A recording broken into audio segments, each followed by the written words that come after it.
মুন্দাই না গেলে গেলে শখ ভাই আইছে আমরা সারা দাদাই করি রে ইস নাও ধরে নো কি ডাকে ডাক চলেন। এই শাক ভাই এখন পর্যন্ত বাস এখনো যাত্রী ওঠেনি। এই যে উঠলো এটা কিন্তু মালদার পাল্টি দেখছি টিকিট কাটার সময় অনেক টাকা পয়সা আছে। আপনি কি এটা লগে বড় আমি হেল লগে সিটের আর পিছনের সিটের টিকিট কেটে চাইতেছি। ঠিক আছে যান তাড়াতাড়ি চলুন। ঠিক আছে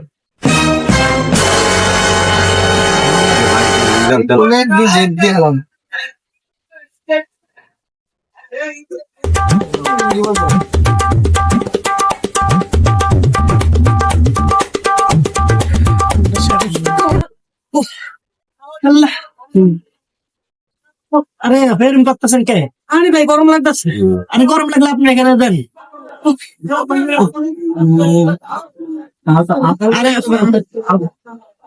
আরে শখ ভাই আসামত তোমার কেন মারি ঘুমতে ইকারা মারি আপনি ইকারা দিন মারি গেছে না কেউ নাই বাসের মধ্যে মাত্র আছে যাত্রী। মোবাইল আছে কই রাখছে এটা বল এটা ওই তো হ্যাঁ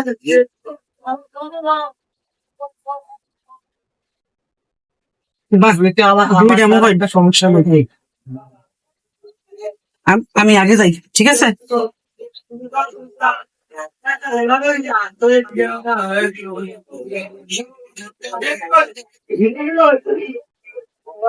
হ্যাঁ হ্যাঁ ভাই হ্যাঁ হ্যাঁ ভাই কি হয়েছে আইসা পড়ছো তো হ্যাঁ কি হয়েছে আমি নামেন না কা আর আধা ঘন্টা আগে আসছি বাস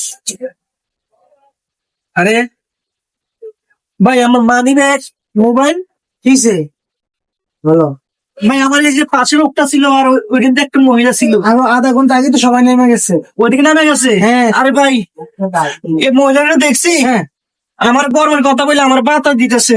হ্যাঁ বাতাস দেওয়ার পরে আমি সেন্সার হয়ে গেছি। এখন দেখতেছি যে আমার মোবাইল নেই মানি ব্যাগ নেই ভাই। এটা হলো আপনি বাইরে হইতে দেখেন না কিছু আধা ঘন্টা আগে মানুষ সব যাত্রী নেমে গেছে আরে ভাই এখন আমি কি করবো? এখন কি করবেন আপনি আপনি এখন যান যায় দেখেন পানি নিয়ে গেছে আমার ভাই দুটো মোবাইল ছিল দুটো মোবাইল মানে ভরপুর টাকা ছিল।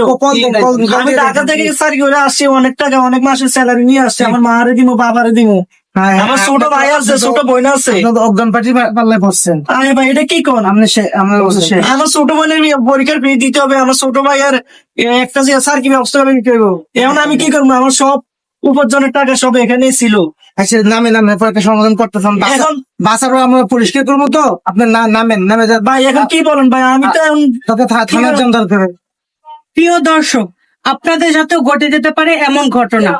আপনারা বাসে চড়েন না লঞ্চে চড়েন না যেখানে যান আপনারা মাস্ক পরিধান করবেন আর না তো আপনার সাথে বসা যাত্রী দেশে অজ্ঞান পার্টি আপনার সাথে এই ঘটনা ঘটাবে। তো আপনাদের সতর্ক করার জন্য ভিডিওটি বানিয়েছি। বেশি বেশি করে ভিডিওটি শেয়ার করে দিবেন সবাইকে সতর্ক করে দিবেন যাতে মানুষের সাথে এমন ঘটনা না ঘটে এই ধরনের চক্রর হাত থেকে যাতে রক্ষা পায়। তো সবাই ভালো থাকবেন আমাদের জন্য দোয়া করবেন। আল্লাহ হাফেজ।